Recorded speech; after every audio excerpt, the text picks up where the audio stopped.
자, 우리가 복음을 전할 때에 복음을 처음 듣게 되는 이 불신자들 중에는요, 성경 말씀이 논리적으로 이해할 수 없기 때문에 믿지 못하겠다라고 말하는 사람들이 꽤 많습니다. 그들 핑계는 어떤 게 있냐면, 아니, 물이 어떻게 포도주로 변할 수 있냐는 거죠. 이해가 안 된다는 겁니다. 오병이어로 5천 명을 먹인다고요? 그게 어떻게 가능한 일이 될 수 있냐는 것이죠. 또한 동정녀 마리아가 어떻게 임신을 해서 아기를 낳을 수 있으며, 또 어떻게 죽은 자가 다시 살아날 수 있느냐, 이런 얘기를 하죠. 이렇게 성경에 있는 말씀 중에 이해가 안 되는 사건들이 한두 가지입니까? 예. 우리 인간이 이성적인 논리를 완전히 초월한 이 사건들이 수두룩하게 기록되어 있는 것이 바로 우리 성경입니다. 자, 그런데요, 불신자들 중에는 자기를 논리적으로 이해시켜줘야만 예수를 믿겠다고 고집 피우는 분들이 많습니다. 나를 이해시켜라, 이거죠. 자신의 머리로 이해가 되지 않으면 절대로 믿지 않겠다는 것이죠. 네. 그럼 이런 분들에게는 어떻게 전도를 해야 될까요? 날 좀 이해시켜봐. 그럼 내가 믿어줄게. 난 도저히 믿지 못하겠어. 이해가 안 돼. 이해시켜보라는 거죠. 자, 이런 분들은요, 예수님을 믿지 않겠다는 핑계를 이런 식으로 대고 있는 거예요. 믿지 않겠다는 핑계를 이렇게 대고 있는 것입니다. 누군가로부터 전도를 받았을 때에 합리적이고 똑똑하게 거절할 수 있는 방법인 것이죠. 자, 성경은 과학과 논리로 설명할 수 없는 내용들이 너무 많이 있으니 거짓이거나 가짜일 확률이 높기 때문에 믿을 수 없다라는 이야기를 하고 있는 것입니다. 자, 이런 이유로 복음을 듣고서 정중히 거절하는 사람을 보면 되게 똑똑해 보이고 이성적이고 논리적인 사람처럼 여겨질 수는 있습니다.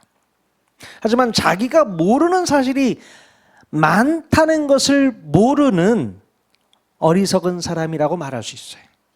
그러니까 자기가 모른다는 것을 몰라요. 예. 그럼 정말로 똑똑한 사람은요, 자기가 모르는 것이 많다는 것을 아는 사람입니다. 그렇지 않겠습니까? 이런 사람이 똑똑한 사람이죠.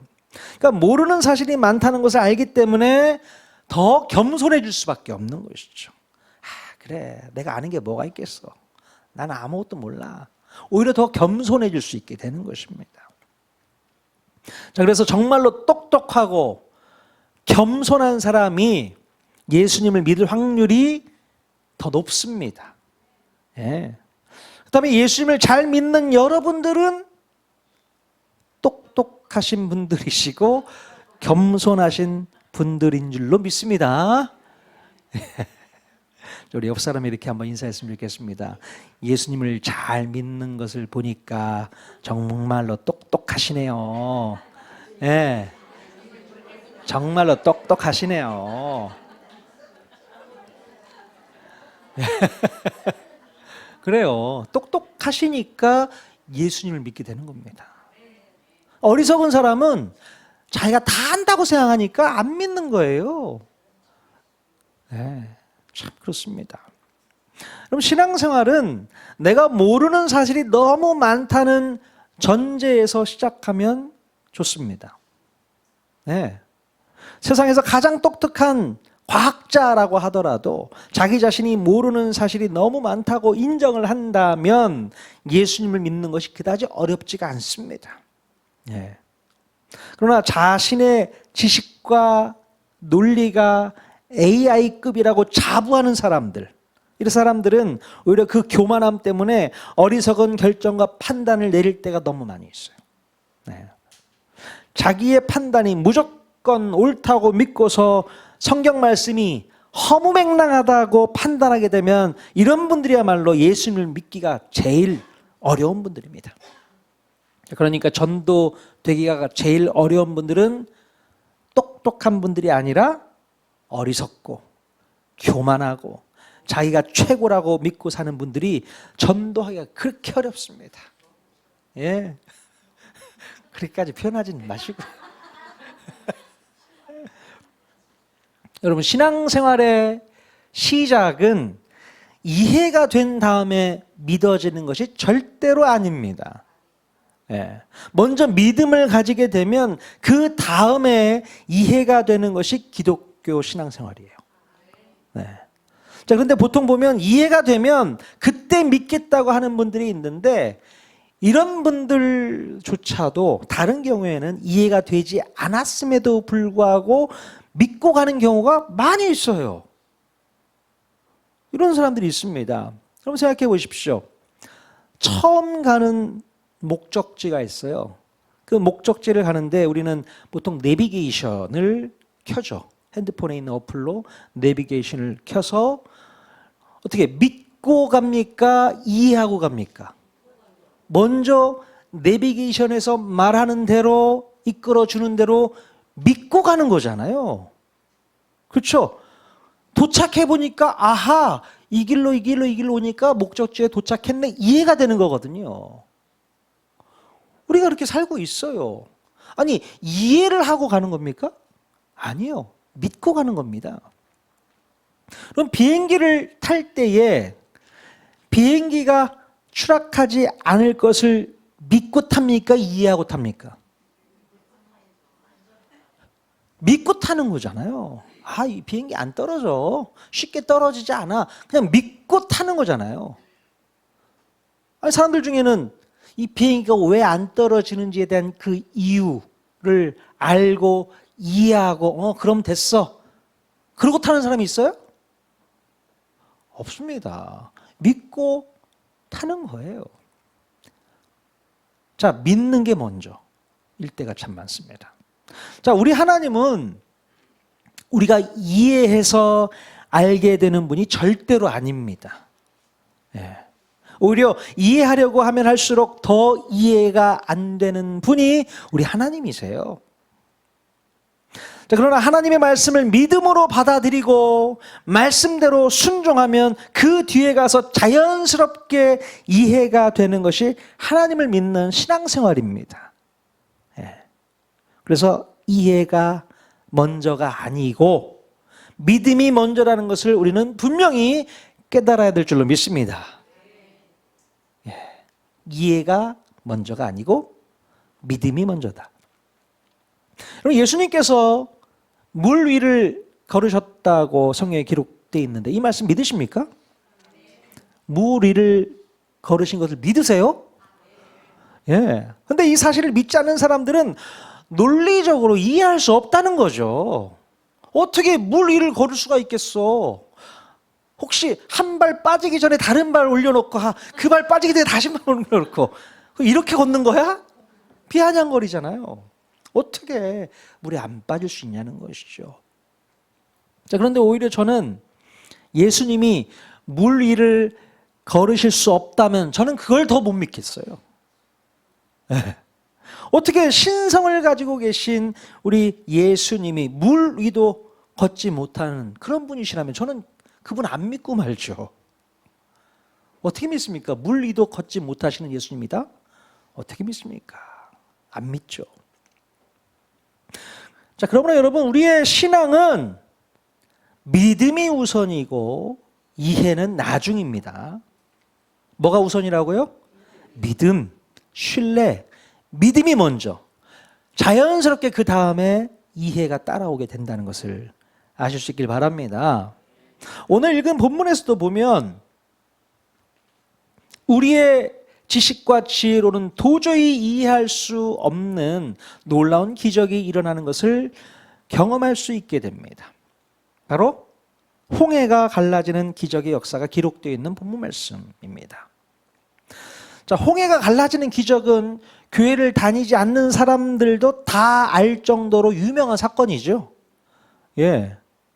홍해의 기적은 표면적으로만 볼 때는 그저 신기하고 놀라운 기적일 뿐이지만 그러나 홍해를 가르신 우리 하나님의 그 마음을 알면 더 큰 은혜로 다가오는 사건임을 깨달을 수 있기를 바랍니다. 그냥 표면적으로만 보지 마시고 홍해를 왜 갈라주셨는지를 깨달을 수 있길 바라요.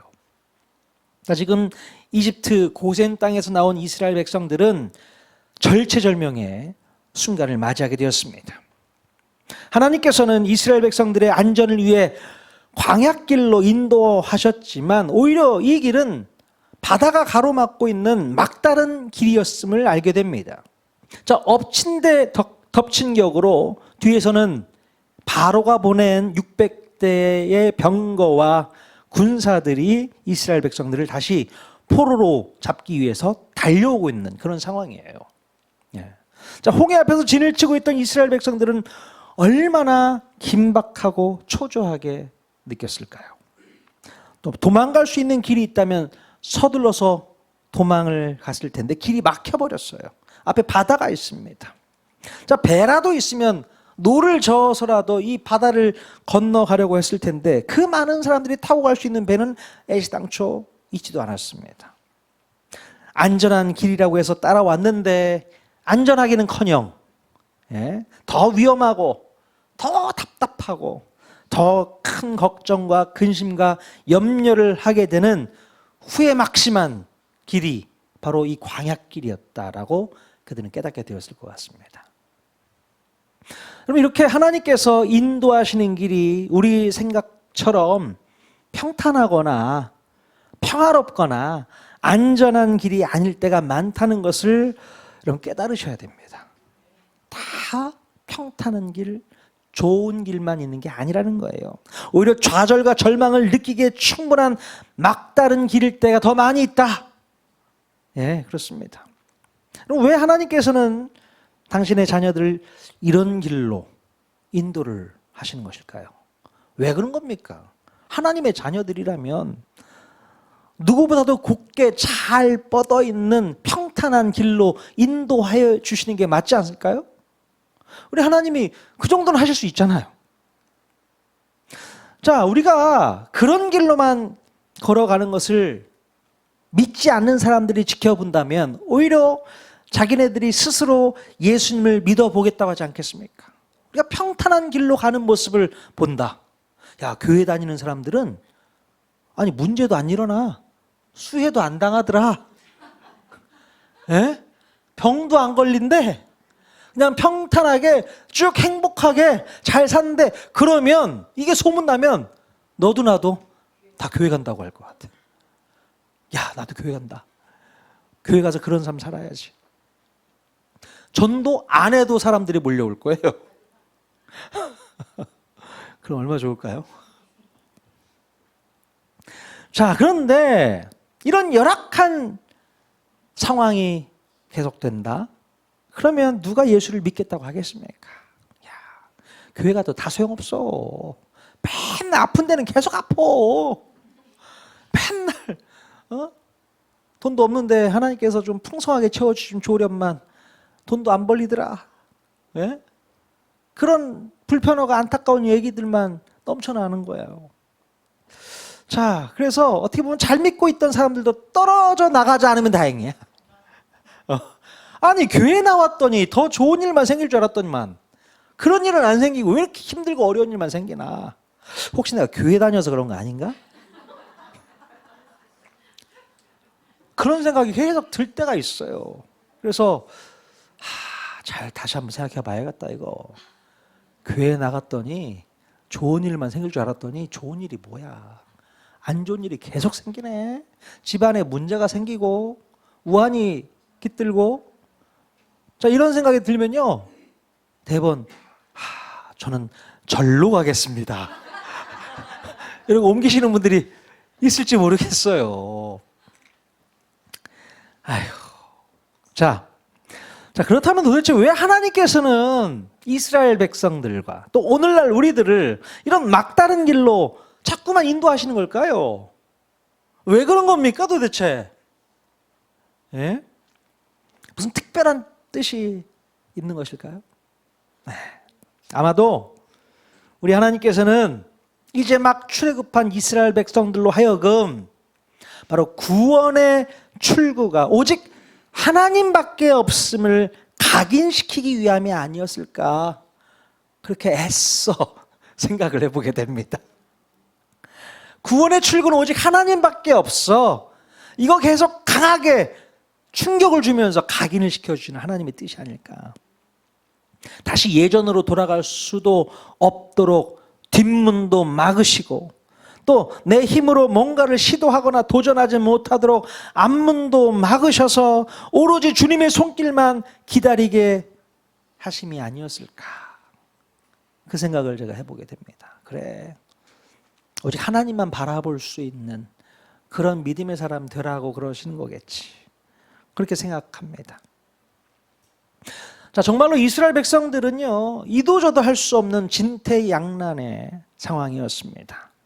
자, 바로 그때 우리 하나님께서는 모세를 통해서 하나님의 해법을 말씀하시게 됩니다.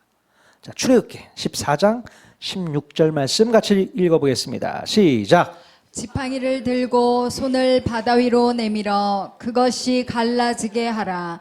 이스라엘 자손이 바다 가운데서 마른 땅으로 행하리라. 네, 죽으라는 법은 없습니다. 자, 하나님이 계획하신 구원의 방법이 있어요. 그것은 바로 인간의 생각과 상상을 초월한 그런 방법이었어요. 바로 그 깊고 넓은 바다를 통째로 갈라버리시겠다는 하나님의 계획이셨습니다. 한마디로 길이 없는데 새로운 길을 내버리시겠다는 것이 우리 하나님의 방법이었습니다. 내가 길 내줄게. 아주 무대뽀죠. 바닥까지 갈라서 길 내줄게. 그러면 되잖아. 우리 하나님 통이 너무 크세요. 그럼 바다 한가운데 무슨 길이 있겠습니까? 예?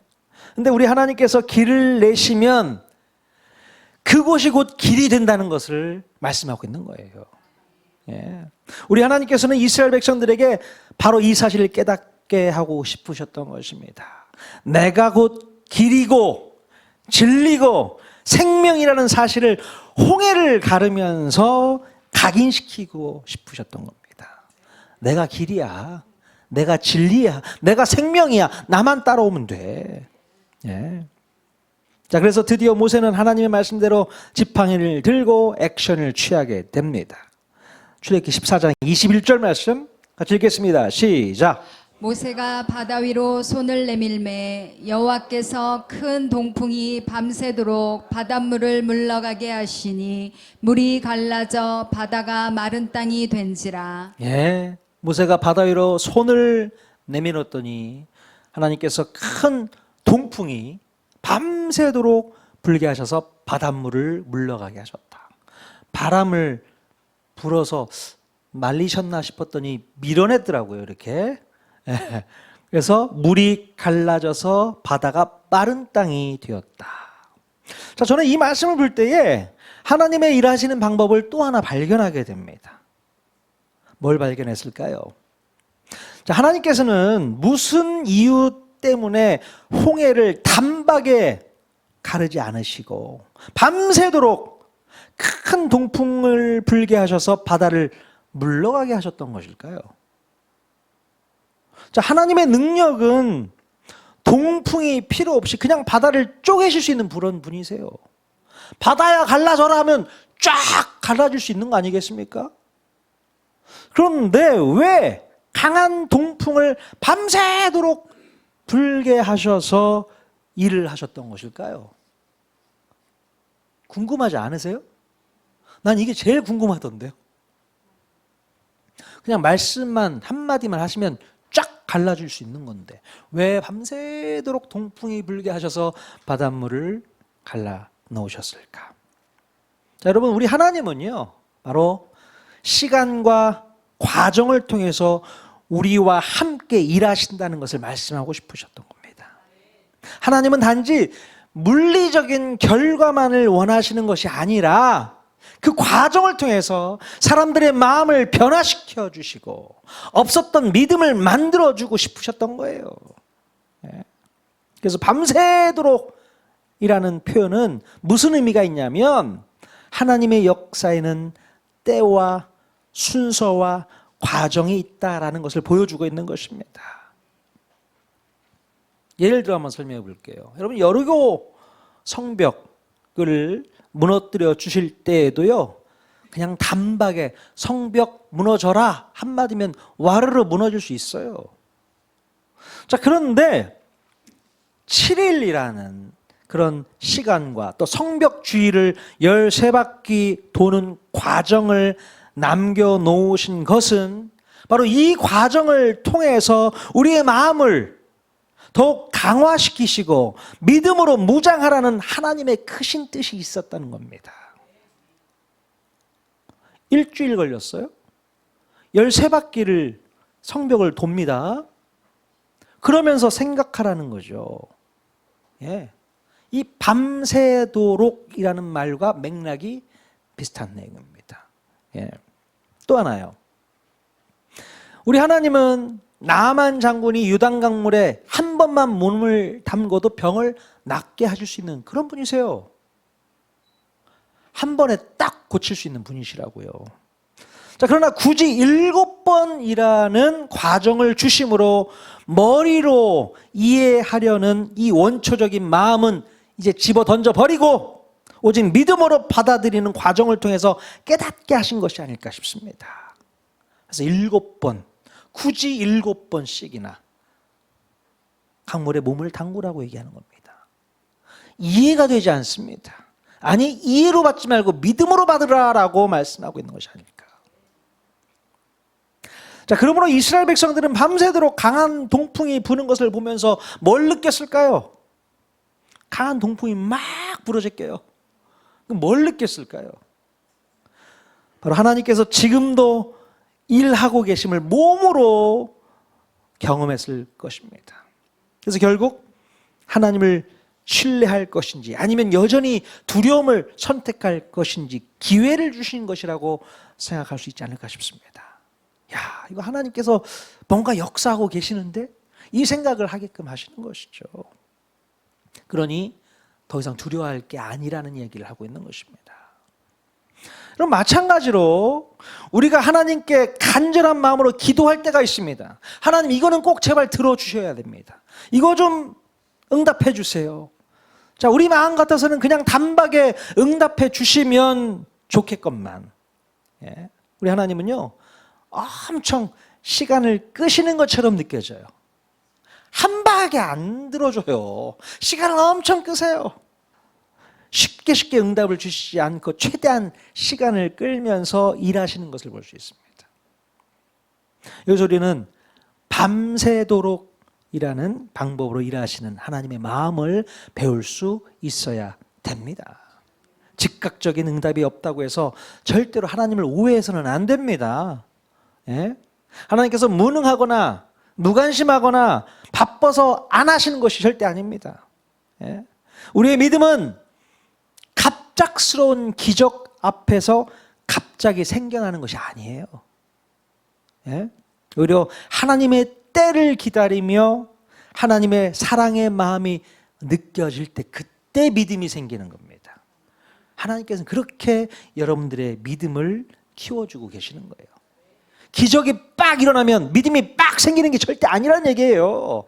그러니까 시간을 끄시는 겁니다. 밤새도록 시간을 끌고 계시는 것이고, 우리가 간절히 기도해도 단박에 들어주지 않는 이유가 끊임없이 하나님께 매달리고 또 그러므로 말미암아 하나님이 주시는 음성을 듣는 시간을 가지라는 얘기잖아요. 그때 믿음이 생겨나는 거거든요. 하나님이 일하시는 방법 아시겠습니까? 이렇게 일을 하시더라고요. 또 하나 배웠습니다. 자, 드디어 바다가 갈라지고 이스라엘 백성들은 바다가 육지인 양 걸어가게 됩니다. 자, 이때 바닷물은 어떻게 되었습니까? 양쪽으로 물벽을 만들어서 쌓이게 됩니다. 물벽. 어떤 식으로 바다가 갈라졌을까? 제가 AI를 통해서 그림을 그려봤습니다. 보여주시죠. 잘 그렸습니까? 이거 세상에서 하나밖에 없는 그림이에요. 제가 그린 그림이거든요. 예, 지금 물벽이 쌓였는데요. 그 물벽을 보니까 물고기들이 되게 많네요. 그리고 그 사이로 지금 모세와 또 이스라엘 백성들이 건너가고 있는 마른 땅을 건너가듯 걸어가고 있는 모습을 볼 수 있게 됩니다. 자, 이스라엘 백성들은요, 이 새롭게 만들어진 바닷길을 걸으면서 무슨 생각을 했을까요? 무슨 생각을 했을까? 야, 하나님께서 우리를 위해서 새로운 길을 열어주셨네. 대단하시다. 뭐 이런 생각도 했을 거고요. 정말 우리 하나님은 대단하신 하나님. 정말 모세 말대로 출애굽하기를 정말 잘했어. 그래, 맞아. 노예 생활 청산하고 출애굽하는 거 정말 잘했다. 그런 생각 들 거 아니겠습니까? 바닷길이 열렸잖아요. 자, 이렇게 생각하는 사람도 있는가 하면 또 어떤 생각을 하는 사람이 있을까요? 아직 믿음이 생기지 않은 사람들, 그런 사람들은 의심을 했을지도 모르겠습니다. 무슨 의심을 했을까요? 갑자기 저 물벽이 와르르 무너지면 어떻게 될까? 이런 생각 안 하겠습니까? 아니, 물벽이 갑자기 어느 순간 와르르 무너지면 거기서 끝장나는 거 아니야? 이런 의심, 두려움이 생기는 사람도 있었을 거란 말이죠. 그럼 우리의 의심은 정말로 끝이 없습니다. 예? 하나님을 향한 정확한 믿음이 생기지 않기 때문에 계속해서 의심이 생기는 거예요. 하나님께서 인도하시는 길이라 할지라도 의심이 생깁니다. 될까? 이게 될까? 어쩌면 바다에 새롭게 생긴 이 길을 걸어가지 않으려고 끝까지 고집피웠던 속 썩이는 사람들도 간혹 있을 겁니다. 바닷길이 났어요. 남들 다 걸어가고 있는데 잠깐만, 나 여기 못 걸어가. 아니, 어떻게 걸어가? 이러다가 물벽이 다시 원상복귀되면 끝장나는 건데 나 무서워서 못 걸어가겠네. 고집피웠던 사람 있어요, 없어요? 여러분들 중에 있을까요, 없을까요? 내 눈에 흙이 들어가도 난 이 길을 못 걸어가. 이런 분들 분명히 있을 겁니다. 두려움이 많으신 분들이 있을 수 있어요. 그러니까 그 길이 안전하다는 것을 믿지 못하기 때문에 바다로 들어가는 것이 두려웠을 겁니다. 정말요. 그런 생각을 해보게 되더라고요. 우리나라에도 해저 터널이 있는 거 아십니까? 해저 터널. 그 보령시에서 태안군 원산도까지 한 7km 정도가 되는데 바다 밑으로 터널이 뚫렸어요. 제가 재작년인가 한번 그 길을 차를 타고 이동한 적이 있었는데요. 제 마음이 어땠을까요? 두근두근 하지 않았을까요? 이거 괜찮겠지? 갑자기 뭐가 이 바다 밑속으로 들어가는데 만약에 문제가 생기면 별의별 생각을 막 다 하면서 결국 7km를 이제 뚫고 나왔는데요. 당연히 밖에 뭐 물고기가 보이고 이런 게 없었으니까 이런 생각이 덜했겠지만 지금 이스라엘 백성들은 상어가 보이고 막 아까 그림에서 바다 거북이 보이고 막 그랬지 않습니까? 그러니 두려움은 있었을 거예요. 다 믿음으로 오케이, 하나님께서 길 열어주셨는데 그렇게 가지 않았을 거란 말입니다. 의심이 들었겠죠. 여러분, 사람들은 왜 이렇게 의심하고 두려워하고 걱정하는 것일까요? 왜 그런다고요? 왜냐하면 자꾸만 자기 머리로 이해하려고 하니까 의심이 생기는 겁니다. 이해하려고 하니까. 내 수준에서 이해하려고 애쓰다 보면 이해는 되지 않고 의심만 생기기 마련입니다. 예. 이때 우리가 해야 할 것은 이해가 아니라 믿는 겁니다. 믿는 거예요. 하나님께서 만들어주신 길이 안전하다고 먼저 믿고 가면 나중에 이해가 되는 거거든요. 예. 하나님의 말씀대로 그대로 순종하는 것이 왜 어려울까? 마찬가지로 자꾸 머리로 이해를 하려고 하기 때문에 그렇습니다. 하나님 말씀대로 순종하는 게 이게 왜 어려운가? 내 머리로 이해하려고 하기 때문에 그게 순종하기가 어려운 겁니다. 말씀대로 순종하는 것이 좋은 결과를 낼 수 있다는 믿음이 없고 확신이 없기 때문에 말씀대로 순종하지 못하고 자기 수준에서 이해가 되는 방식으로 액션을 취하려고 하니까 오히려 좋은 결과를 내지 못하게 되는 것입니다. 그럼 내 머리로 이해를 하는 것은 별로 그렇게 중요하지 않습니다. 뭐 내가 이해하는 게 뭐가 그렇게 중요합니까?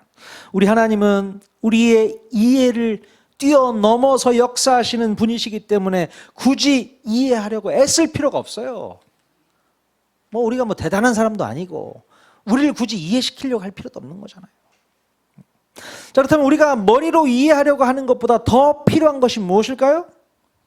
바로 하나님을 신뢰하는 우리의 믿음인 줄로 믿습니다. 믿음만 있으면 되는 거예요. 하나님을 신뢰하는 믿음이 있어야 되는 겁니다.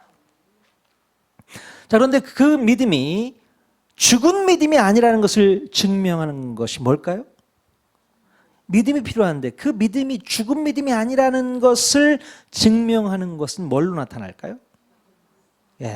바로 여러 가지 변수와 상황 속에서 위험을 무릅쓰고 바다로 난 길을 내 발로 내딛는 것, 이게 바로 증명할 수 있는 모습인 것입니다.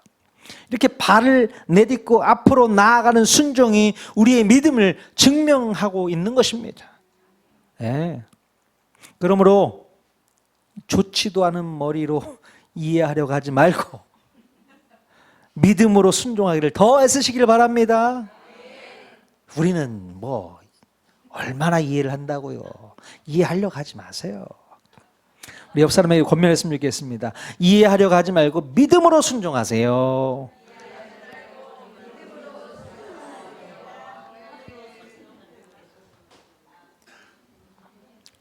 자, 이해하려고 하지 말고 믿음으로 순종하십시오. 자, 그런데 여러분, 또 중요한 말씀을 드릴게요. 이해하지 말고 믿으라는 말과 덮어놓고 믿으라는 말이 있어요.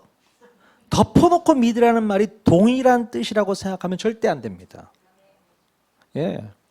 덮어놓고 믿는 것은 또 다른 문제입니다. 자, 그냥 덮어놓고 믿는 것은 우리가 믿는 믿음의 대상에 대해서 아무런 생각 없이 묻지도 따지지도 않고 맹목적으로 믿는 것을 의미합니다. 저는 묻지도 따지지도 않고 덮어놓고 믿는 것을 제일 싫어해요. 자, 그렇다고 해서 이해를 얻어내기 위해서 묻고 따지라는 말이 아닙니다. 자, 내가 믿고 신뢰하는 대상, 즉 하나님, 우리 하나님이 어떤 하나님이신지를 마음속으로 깊이 생각하면서 믿으라는 거예요. 깊이 한번 생각해 봐라. 내가 믿고 있는 하나님은 어떤 하나님인가? 우리 찬양 아까 불렀잖아요. 나의 영혼이 잠잠히 하나님을 바라며. 그냥 잠잠히 하나님이 어떤 분이신가를 묵상하면서 깨닫게 되는 겁니다. 그러면서 믿음이 생기는 거거든요. 잠잠히 하나님을 바라본다. 내가 믿는 하나님은 어떤 하나님이신지, 나에게는 어떤 존재인지, 또 왜 나를 구원하셨고 왜 나를 여기까지 부르셨는지 그런 것들을 생각해 보라는 거예요. 그래서 이제 나는 무엇을 하고 또 어떻게 살아야 하는지 하나님을 믿는 믿음 안에서 이 모든 것을 묻고 따져보라는 얘기입니다. 하나님께 묻고 따져보시라는 얘기예요. 그래서 밤새도록 이라는 말이 나오는 것입니다. 밤새도록 하나님께 묻고 따져보시라는 얘기입니다. 하나님, 도대체 제가 왜 여기에 있습니까? 저를 왜 구원하셨습니까? 하나님은 누구십니까? 앞으로 저는 어떻게 살아야 됩니까? 믿음이 무엇입니까? 그런 질문들이 많이 있잖아요. 그런 질문들을 묻고 따지라는 얘기입니다. 하나님께. 밤새도록 그 일을 하라는 얘기예요. 자, 그래서 우리 하나님은 밤새도록의 효과를 통해서 우리를 가르치고 계신 겁니다. 절대로 덮어놓고 믿는 것은 하나님의 뜻이 아닌 줄로 믿습니다. 무조건 덮어놓고 맹신하는 거, 이거는 이단에서 하는 거죠. 저는 덮어놓고 믿는 거 절대 원하지 않습니다. 또한 먼저 이해하고 나서 믿겠다는 것도 올바른 믿음이 아닙니다. 분별하실 수 있길 바라요. 자, 이렇게 우리의 믿음이 커지는 사이에 하나님께서는 우리에게 놀라운 결과를 또 보여주십니다. 출애굽기 14장 23절 말씀 읽어보겠습니다. 시작. 애굽 사람들과 바로의 말들, 병거들과 그 마병들이 다 그들의 뒤를 추격하여 바다 가운데로 들어오는지라.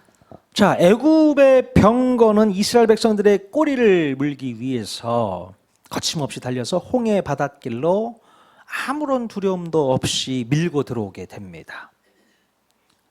뭐 뒤에서도 되게 놀랐겠죠. 바다가 갈라지는 것을 보면서. 그래도 그거보다 저 노예들을 다시 데려와야겠다. 그 일념으로 바다에 뛰어들었을 것입니다. 자, 다행히도 이스라엘 백성들은 깊은 바닷길을 걸어서 이제 건너편 육지로 나오게 되었을 것입니다. 자, 그런데 이때 우리 하나님께서는 무슨 일을 하셨을까? 자, 출애굽기 14장 24절에서 25절 말씀 또 읽겠습니다. 시작. 새벽에 여호와께서 불과 구름 기둥 가운데에서 애굽 군대를 보시고 애굽 군대를 어지럽게 하시며 그들의 번거 바퀴를 벗겨서 달리기가 어렵게 하시니. 예, 하나님께서 애굽 군대를 어떻게 했다고요?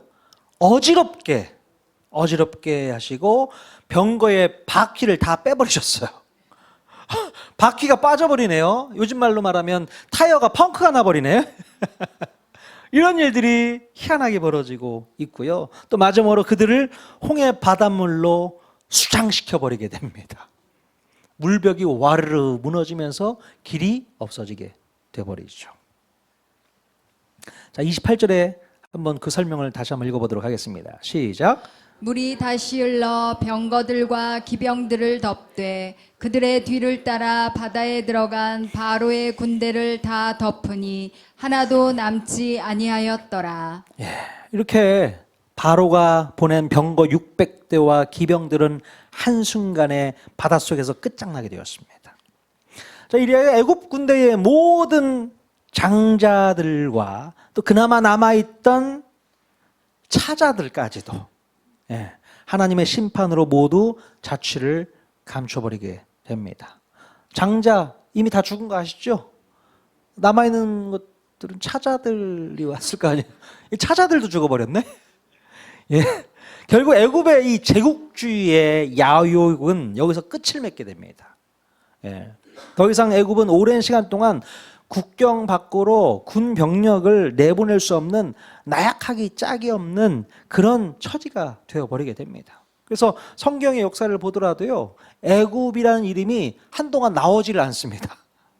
나중에 이제 힘을 키워서 또 나오게 되긴 하지만, 그래서 이렇게 조용히 살게 되는 것을 볼 수 있게 돼요. 자, 여러분 아마도 이스라엘 백성들은 애굽 군대가 전멸하는 것을 볼 때까지 마음을 놓을 수 없었을 텐데 하나님께서 이렇게 깔끔하게 처리해 주시니 그때서야 마음을 놓고 안정을 찾지 않았을까 싶습니다.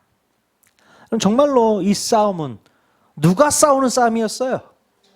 예, 바로 여호와 하나님께서 이스라엘 백성들을 위해서 싸우신 싸움이다. 이게 드러나는 겁니다. 그런 이스라엘 백성들은 믿음만을 가지고서 명령하신 대로 앞으로 나아가기만 하면 되는 거였던 거죠. 예.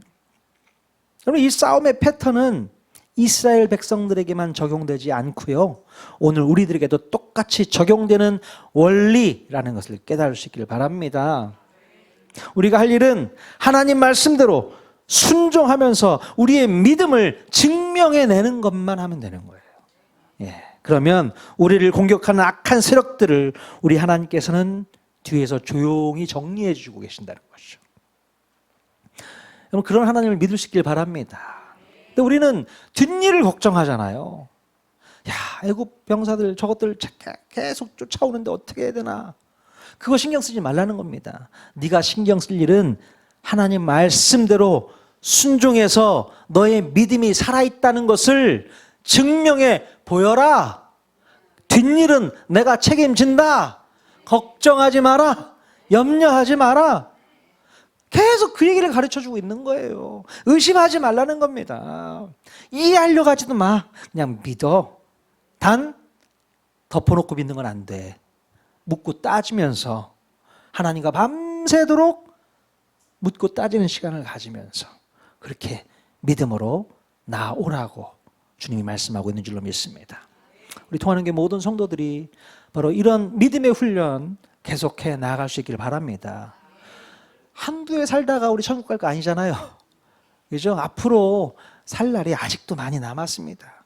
그 믿음의 시간들, 정말 하나님께 하나님 저 이 정도면 됐지요 라고 인정받을 수 있을 정도로 여러분 수준을 좀 높여주시기 바랍니다. 믿음의 수준을 높여주세요. 아시겠습니까? 구원의 선물 받아놨는데 여전히 포장지도 뜯지 않고 그냥 모셔만 두는 그런 믿음 말고 그 믿음을 활용하실 수 있길 바라는 거예요. 순종하고 결단하고 도전하고 앞으로 나아가고 불가능을 뛰어넘는 그런 삶을 우리가 살아간다면 야, 이 믿음 생활 정말 재밌다. 세상 사람들도 부러워할 줄로 믿습니다. 나도 한번 저렇게 살아보고 싶은데 어떻게 하면 그런 삶을 살 수 있어? 권사님 나도 교회 데려가. 그런 날이 오게 될 줄 믿습니다. 이번 한 주간도 그 믿음 가지고 승리하는 저와 여러분과 다 될 수 있기를 주님의 이름 간절히 축원드립니다. 아멘.